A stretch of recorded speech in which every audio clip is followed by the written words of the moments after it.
الذي أنزل على عبده الكتاب ولم يجعل له عوجا قيما لينذر بأسا شديدا من لدنه ويبشر المؤمنين الذين يعملون الصالحات أن لهم أجرا حسنا. أشهد أن لا إله إلا الله وأشهد أن محمدا رسول الله. اللهم صل على سيدنا محمد وعلى آل سيدنا محمد. Bapak-bapak, ibu-ibu, hamba Allah yang sangat cintai Rasulnya. Pertama dan utama sekali, mari sama-sama kita ucapkan rasa puji dan syukur kita kepada Allah Subhanahu wa Ta'ala atas rahmat dan kasih sayang Allah hingga pagi hari ini. Allah masih memberi kita kesempatan untuk hidup. Allah masih memberi kita kesempatan untuk berkumpul di rumahnya dalam rangka melaksanakan sholat subuh berjamaah. Yang boleh jadi kesempatan ini tidak didapatkan oleh semua orang. Ada mereka yang mungkin tidak datang ke masjid, atau ada mungkin mereka yang sudah duluan masuk kubur. Karena sebelum Ramadan mereka sudah kembali duluan, sedangkan kita diberi izin oleh Allah untuk bertemu dengan bulan Ramadan. Maka sepantasnya lah sebagai seorang manusia ya, kita bersyukur kepada Allah Subhanahu wa Ta'ala, bersyukur. Dan bersyukur yang paling ringan itu dengan mengucapkan hamdalah, itu yang paling ringan. Dengan mengucapkan hamdalah. Walaupun sebenarnya itu sangat ringan sekali. Imam Al-Ghazali mengatakan bersyukur tidak cukup dengan hamdalah saja. Beliau katakan dalam kitab Al-Hikam karangan Ibnu Athaillah, bersyukur itu tuh ada 3 metodenya. Salah satunya hamdalah. Yang kedua, kita mampu melaksanakan tugas kita sebagai tujuan penciptaan kita. Yang ketiga, kita memanfaatkan apa yang ada pada diri kita, apa yang Allah titipkan kepada kita untuk beramal. Itu salah satu bentuk tujuan, salah satu bentuk kita bersyukur kepada Allah. Mohon maaf kalau hanya sekedar mengucapkan hamdalah ya Bapak Ibu, maaf, semua orang bisa. Semua orang bisa. Saya waktu masih ngajar waktu ngajar di UGM dulu, waktu itu ada teman-teman dosen lain kan, kita waktu itu lagi menerima honor, terus ada teman waktu itu dia orang Hindu, kebetulan dosen dia Hindu, kita waktu itu menerima honor, terus dia Hindu yang diucapkan Alhamdulillahirabbil alamin. Dalam hati saya bertanya, dia ngerti nggak sih apa yang disampaikan? Dia ngerti nggak sih? Jadi seakan-akan Alhamdulillah itu sudah bahasa umum gitu, udah bahasa familiar saja. Padahal itu bahasa yang digunakan oleh umat Islam sebagai salah satu bentuk kita bersyukur kepada Allah Subhanahu wa Ta'ala. Jadi jangan kita hanya bersyukur dengan mengucapkan hamdalah saja, tapi gunakan apa yang Allah ciptakan, apa yang Allah titipkan kepada kita, gunakan sesuai tujuan penciptaannya. Toh kita tahu kan tujuan penciptaan kita, wa ma khalaqtul jinna wal insa illa liya'budun.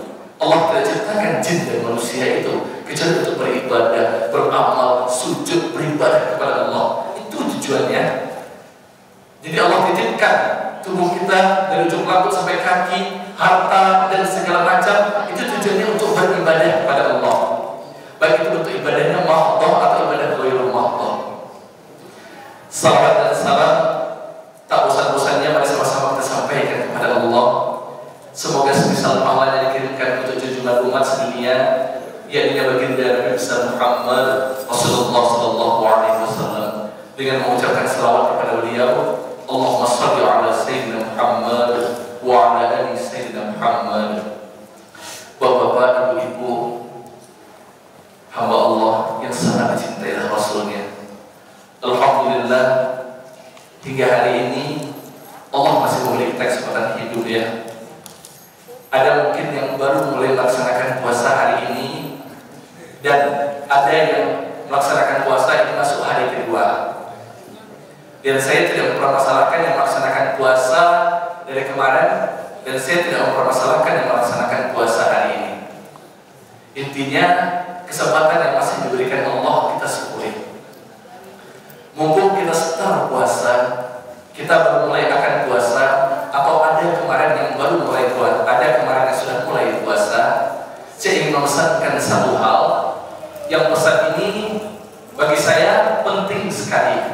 Kenapa? Karena terkadang banyak orang lalai, terlebih ketika kondisinya Ramadan. Terlebih ketika kondisi Ramadan. Kenapa? Karena dahsyatnya Ramadan itu masjid bisa penuh, hampir kayak sholat Jumat. Nah, itu dahsyatnya Ramadan. Tetapi di balik semua itu, yang saya khawatirkan amal ibadah bisa rusak, itu masalahnya. Amal ibadah bisa rusak.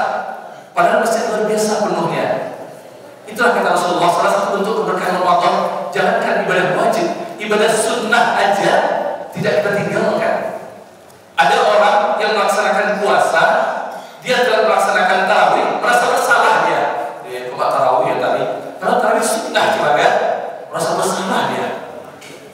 Karena kadang-kadang ada orang yang mengerjakan sholat sama sekali, cuek-cuek aja dia. Tapi itulah. Nah, sekarang saya ingin memesankan untuk pribadi saya dan untuk kita semuanya, ada satu hal yang sifat yang mungkin menempel pada diri kita, baik kita yang muda atau kita yang tua. Yang perkara ini menggugurkan amal ibadah kita. Menggugurkan amal ibadah kita. Baik sholat, puasa, zakat, haji, dan bentuk ibadah lainnya, gugur pahalanya gara-gara satu sifat ini. Dan itu harus kita waspadai. Apa itu? Riya. Bapak, ibu-ibu, hamba Allah yang sangat cintai Rasulnya.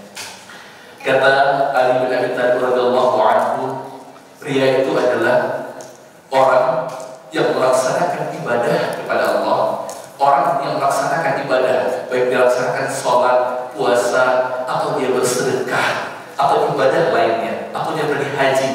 Dilaksanakan semua itu bukan karena Allah, tetapi dia laksanakan semua itu karena mengharapkan pujian dari manusia, karena mengharapkan pujian dari manusia. Dan ingat, ketika kita beribadah, kita laksanakan sholat, puasa, dan bentuk ibadah lainnya, tetapi bukan karena Allah. Ingat ya, nol, gugur pahalanya. Kita tidak dapat apa-apa. Sholat kita kerjakan, kita langkahkan kaki kita ke masjid, hanya mengharapkan pujian dari orang lain. Ini subhanallah solehnya, ini subhanallah solehah. Karena hanya mengharapkan itu saja, makanya kita mau ke masjid. Ingat, nol, gak ada pahalanya. Jangan berharap ya orang dia dapat pahala. Tidak dapatkan pahala sama sekali.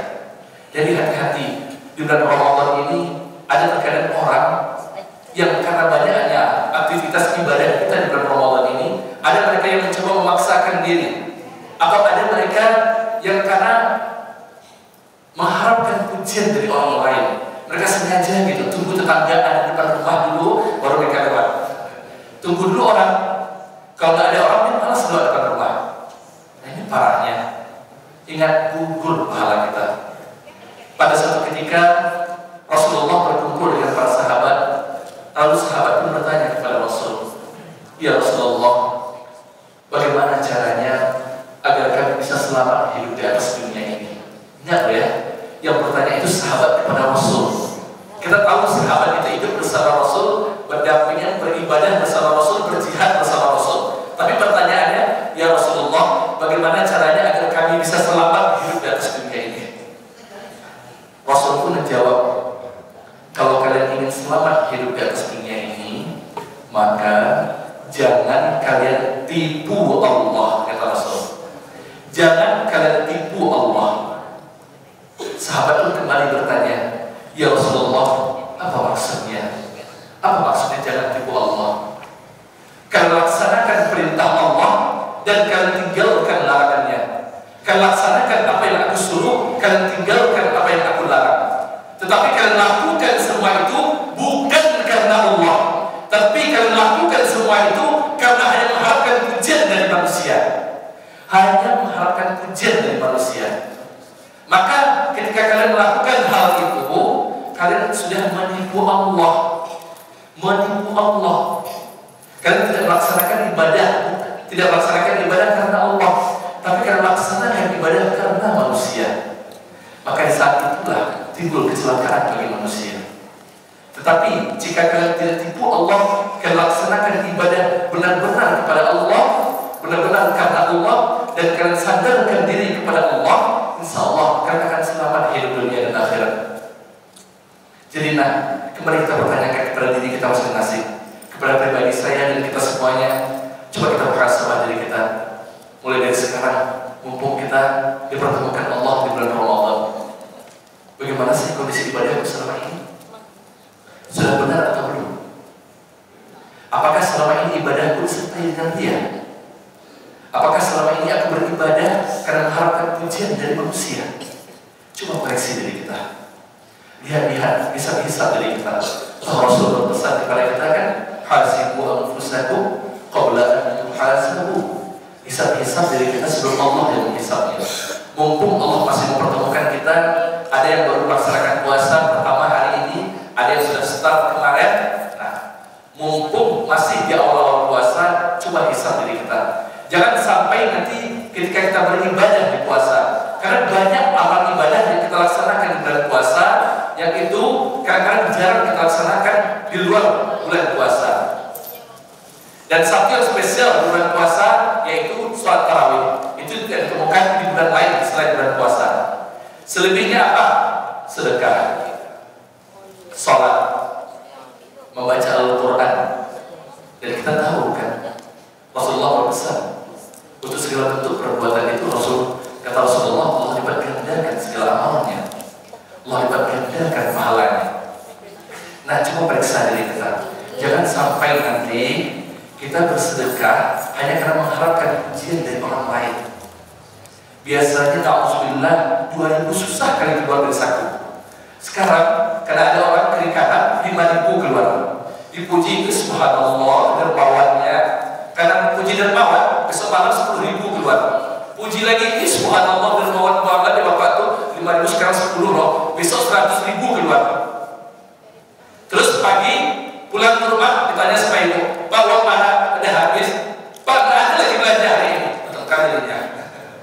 Karena dia tadi mengeluarkan uang, habis uangnya, tapi dia tidak melakukan itu karena Allah. Dia melakukan itu karena hanya mengharapkan pujian dari manusia. Bukan dia lakukan itu karena Allah. Akhirnya sia-sia, hartanya habis. Kalau beribadah dia, akhirnya dia cuma sujud aja, ruku sujud tanpa mendapatkan nilai apa-apa. Puasa dia hanya menahan lapar dan haus saja tanpa mendapatkan nilai apa-apa. Bahkan ada, mohon maaf tadi malam ada jemaah mengatakan kepada saya, Ustaz ada loh orang yang puasa itu dia pura-pura maksudnya gimana? Dia puasa, terus setelah itu nongkrong ke rumah temannya. Ini mohon maaf, ini katanya bapak-bapak ya. Puasa ya, setelah itu nongkrong ke rumah temannya. Mereka ngopi-ngopi di sana, mereka makan-makan di sana. Lalu nanti pada asar mereka pulang ke rumah kayak orang kelaparan gitu. Pada asar pulang ke rumah kayak orang kelaparan, seakan-akan udah menahan diri gitu ya, berpuasa. Padahal enggak, dia nongkrong ke rumah temannya minum kopi. Orang seperti ini dia lupa. Dia bermaksud ingin menipu Rasulnya, dia bermaksud ingin menipu istrinya, tapi dia lupa. Dia lupa bahwa Allah itu Maha melihat. Dia lupa bahwa apa yang dia lakukan itu tampak oleh Allah. Mungkin tidak tampak oleh istrinya, tidak tampak oleh anaknya, tapi itu tampak oleh Allah. Itu yang harus diingat. Jangan sampai ada di antara kita yang seperti itu. Jangan sampai ada di antara kita yang seperti itu. Ingat itu. Jadi pesan saya kembali tadi, waspadai. Jangan sampai dalam praktek ibadah kita, khusus kita start di bulan Ramadan ini, jangan sampai ibadah kita disertai dengan riya. Kita baca Al-Quran karena mengharapkan pujian. Padahal di bulan Ramadan Al-Quran bentuknya udah tebal gitu. Ingat loh ya Bapak Ibu, ingat saya pesankan, satu debu saja itu nanti di padang mahsyar dia minta apa loh? Diminta pertanggungjawabannya oleh Allah Subhanahu wa taala. Dan dia nanti akan menuntut kepada Allah. Jika seandainya ada hamba yang masuk ke dalam surga, sedangkan dia tidak membaca Al-Quran dan debu itu ada di atas Al-Quran, dia akan menuntut nanti, ya Allah, aku tidak terima dia masuk ke dalam surga. Memang kenapa? Selama dia hidup di atas dunia, dia tidak pernah sama sekali membaca atau pelajari Al-Quran ya Allah. Karena aku ada di atas Al-Quran itu. Al-Quran cuma nongkrong aja di atas lemari. Al-Quran cuma ada di dalam lemari, tidak dia bisa menuntut kita nanti di akhirat. Bayangkan. Tetapi jangan ya, karena apa yang saya sampaikan ini nanti Al-Quran bersihkan terus, tapi nggak dibaca gitu. Jangan sampai kayak gitu. Jadi harapannya, maksudnya tadi itu dibaca Al-Quran otomatis bukan pisah dari Al-Quran. Nah, kita baca Al-Quran, pahami isinya dan amalkan. Itu intinya. Itu intinya. Dan nanti dari awal saya sampaikan tadi, Rasul sudah menegaskan bahwa orang ria tadi kondisinya adalah orang munafik. Dan nanti baru saya pertegaskan dengan apa yang Allah sampaikan. Kalau Allah mengatakan orang ria ini masuk kategori orang munafik.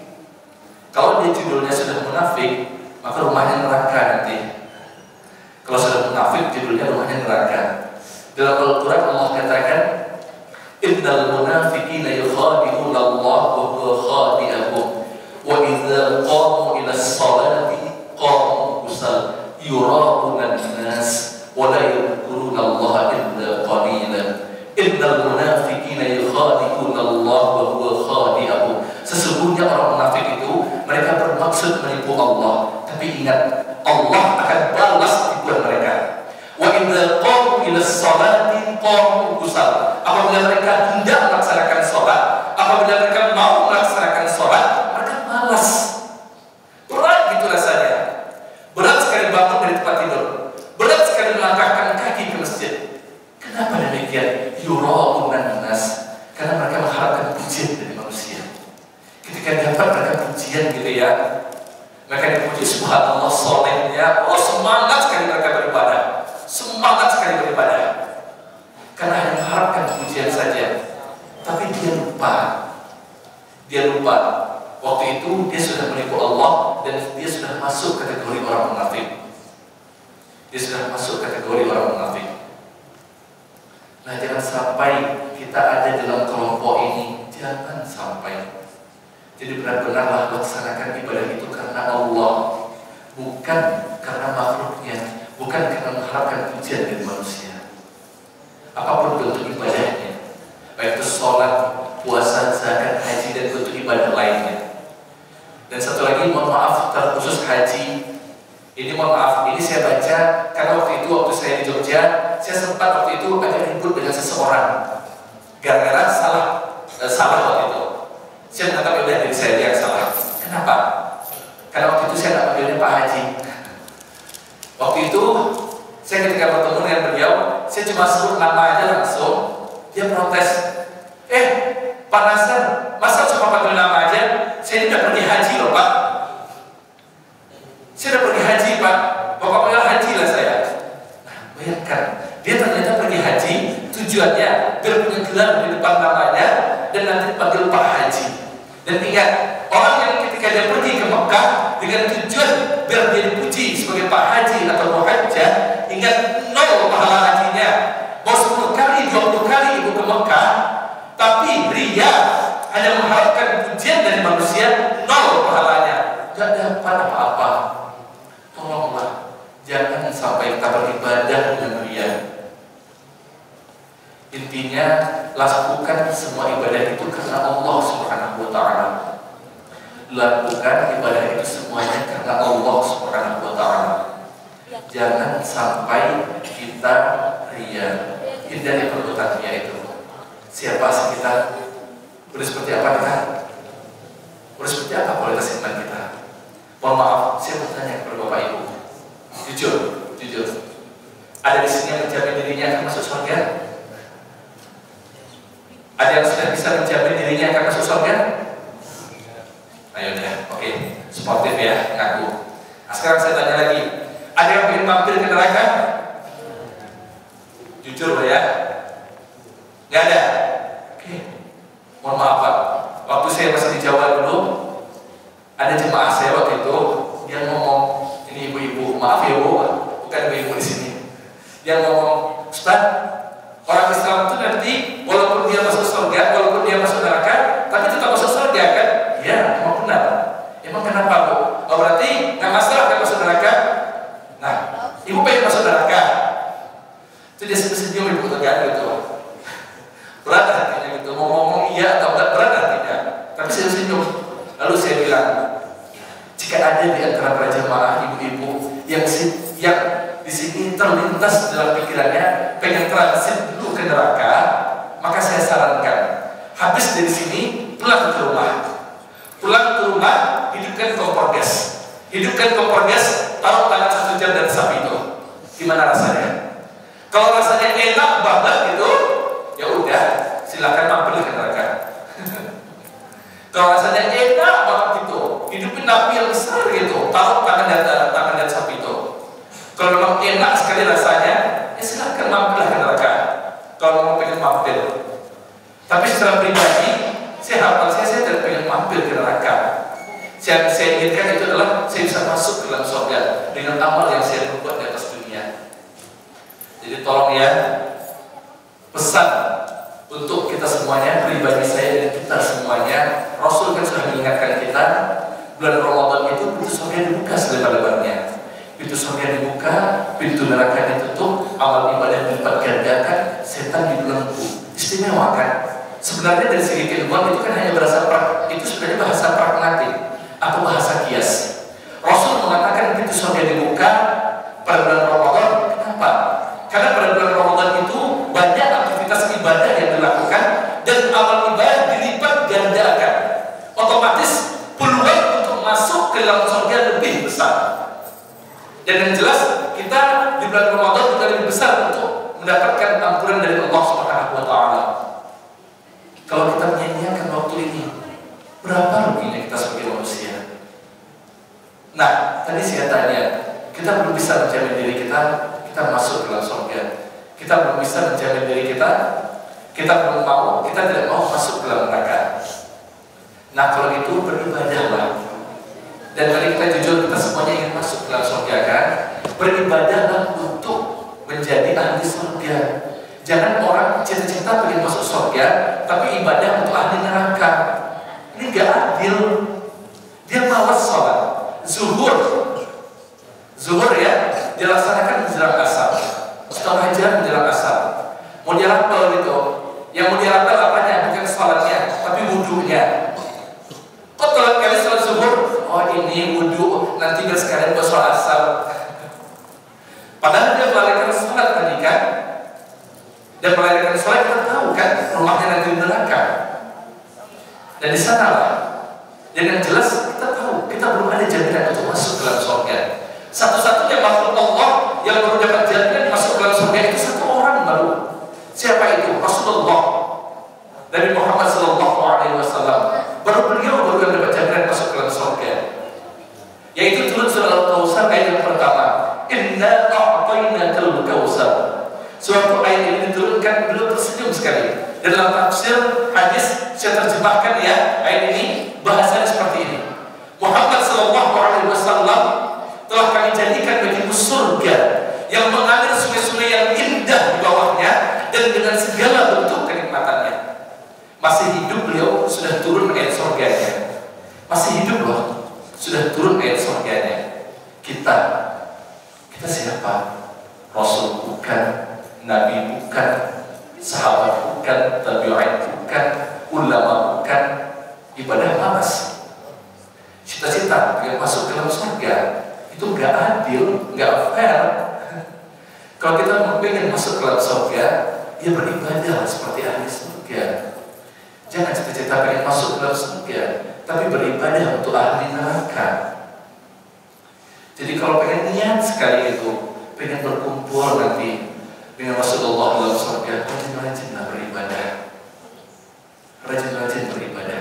Terutama, mohon maaf, yang selama ini mungkin selama ini dia mohon maaf sekali ya, mungkin selama ini ada di antara saudara saya atau orang tua saya yang mungkin baru mencoba taubat, baru mencoba kembali rasanya gitu ya. Dia mungkin mohon maaf, selama ini Islamnya cuma Islam KTP, dan dia baru mencoba untuk taubat. Bersyukurlah. Kenapa? Karena Allah masih memberi kesempatan untuk hidup. Allah masih memberi kesempatan untuk hidup. Dan ketika kita masih bisa hidup, kita punya keinginan untuk taubat, insya Allah taubat kita akan diterima oleh Allah. Yang penting sungguh-sungguh kita minta ampun kepada Allah. Sungguh-sungguh minta ampun kepada Allah. Itu rumusnya. Tapi seandainya kita rajin melakukan maksiat, malas untuk taubat. Ingat, ketika kita nanti sudah kembali kepada Allah, masuk kita ke dalam kubur, atau nanti kita di padang mahsyar, ingat ya, demi Allah, setiap manusia yang dia banyak dosanya, sedikit amalnya ketika di bumi, ketika dia masuk ke dalam kubur, apa yang dia katakan? Ya Allah, kembalikanlah hamba ke atas dunia, walaupun 1 menit saja. Bayangkan, kita kembali 1 menit saja. Hamba janji akan hamba perbaiki segala amal ibadah hamba. Nah, masuk kubur, kita kembali 1 menit. Terus di atas dunia 60 tahun ngapain aja? Terus sudah masuk kubur, kita kembali 1 menit. Dengan niat mau perbaiki amal ibadah. Itu impossible, ya mustahil, nggak mungkin 1 menit cukup untuk memperbaiki amal ibadah. Nah, kita yang masih diberi kesempatan hidup, mari kita perbaiki diri kita. Yang mungkin selama ini kita lihat, yang mungkin selama hidup kita ini kita pernah sombong dalam beribadah, pernah lihat dalam beribadah. Coba perbaiki diri kita, muhasabah diri kita. Kita masih punya peluang untuk memohon ampun kepada Allah.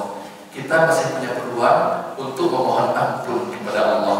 Jangan sampai ria hadir pada diri kita, atau jangan sampai lebih parah lagi sombong hadir pada diri kita. Karena seperti saya bilang tadi, peluang amal banyak di bulan Ramadan ini. Jadi banyak orang yang bisa sombong juga. Tidak hanya sekedar dia. Ria tadi di awal kan pembahasan kita ini, dia beramal karena mengharapkan pujian. Kalau sombong apa? Apa itu orang sombong? Yaitu orang yang memamerkan amal ibadahnya. Dia memamerkan amal ibadahnya. Nggak ada angin, nggak ada hujan. Pagi-pagi ketemu tiba-tiba ngomong, Bu, tadi malam aku sholat tahajud loh ya. Kita nggak nanya gitu. Kita nggak nanya, tiba-tiba ngelapor gitu. Tadi malam aku tahajud loh. Padahal ibadah itu sifatnya fahmu min Allah kan. Itu urusan dia dengan Allah. Apa yang dia lapor ke kita? Ya aku tadi duha loh. Ya aku tadi sedekah 100.000 loh. Ya aku insya Allah bisa menang ke puasa. Udah, kalau mau beramal ibadah itu laksanakan kepada Allah, laksanakan karena Allah. Gak usah melapor, gak usah melapor kepada manusia. Karena yang jelas, kalau kita sudah sombong melaksanakan ibadah, risikonya lebih berat lagi. Dan ada lagi yang lebih parah, ini pernah saya dapati kasusnya. Dan telinga saya pernah dengar apa itu. Ini dalam bahasa Minang ya, mohon maaf, saya nggak terlalu fasih bahasa Minang. Saya kurang Minang, cuma karena saya lama di Jawa, jadi nggak terlalu fasih bahasa Minang. Dia ngomong kan, lapis sampai atas haji itu ada 1 lembar ya. Itu lapis sampai atas 1 lembar. Bayangkan, dia padahal niatnya kan bisa jadi sedekah jariyah kan. Gara-gara lisannya yang dia mengatakan kepada orang lain, dia ikut menyumbang, akhirnya gugur amal ibadahnya. Dia lihat, dia sombong, gugur amal ibadah jadinya. Benar kan? Padahal bayangkan, saya tidak kita baca, kita laksanakan karena Allah. Selama 3 ini digunakan untuk sholat, selama itu pahalanya mengalir kepada kita. Selama itu pahalanya mengalir kepada kita. Jadi tolonglah, jangan sampai dia sombong itu hadir dalam diri kita. Kalau sombong spesial, Rasulullah tegaskan dalam hadisnya. Untuk orang sombong ini khususnya ya. Apa kata Rasul?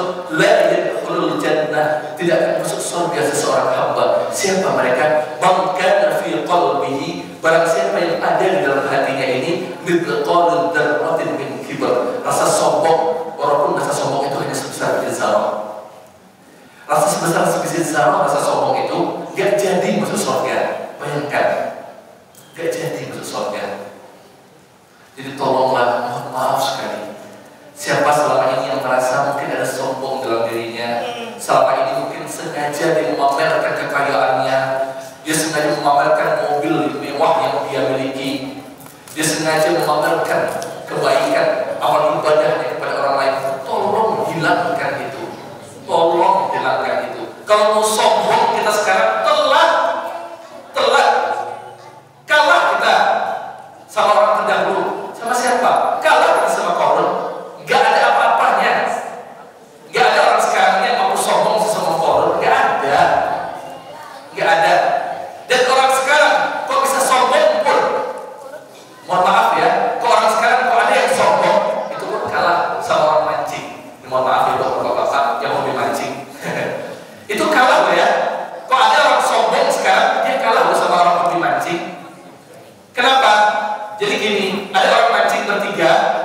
dia mancing di sungai.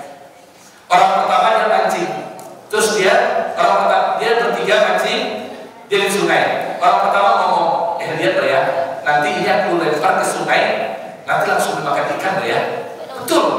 Pas dia lempar ke sungai, ternyata betul langsung dimakan ikan.